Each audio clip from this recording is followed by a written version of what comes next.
Star Wars ഫ്രാഞ്ചൈസിയിലെ latest സീരീസാണ് Star Wars Skeleton Crew എന്ന് പറയുന്നത്. സീറോ എക്സ്പെക്റ്റേഷനിൽ പോയി കണ്ടൊരു സീരീസ്. കാരണം ഇതിന് മുമ്പ് ഇറങ്ങിയത് ദി അക്വലൈറ്റ് ആയിരുന്നു.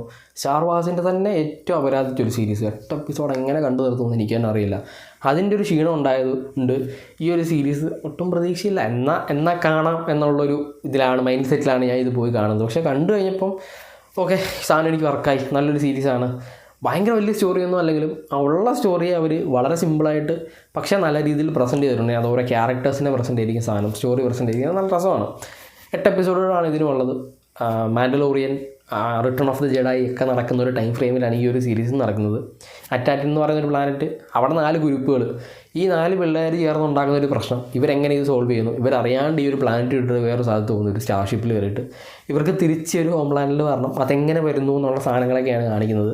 വളരെ സിമ്പിൾ സാധനമുണ്ട്, പക്ഷേ നല്ല രീതിയിൽ നല്ല രസകരമായിട്ട് സാധനത്തെ പ്രസൻറ്റ് ചെയ്തിട്ടുണ്ട്. 4 പിള്ളേർ, ഇതിനകത്ത് കുറേ വരുന്ന സൈഡ് ക്യാരക്ടേഴ്സ് ഉണ്ട്, പ്രത്യേകിച്ച് വില്ലൻ ക്യാരക്ടർ. അതൊരു ഗംഭീര സാധനമാണ് കേട്ടോ.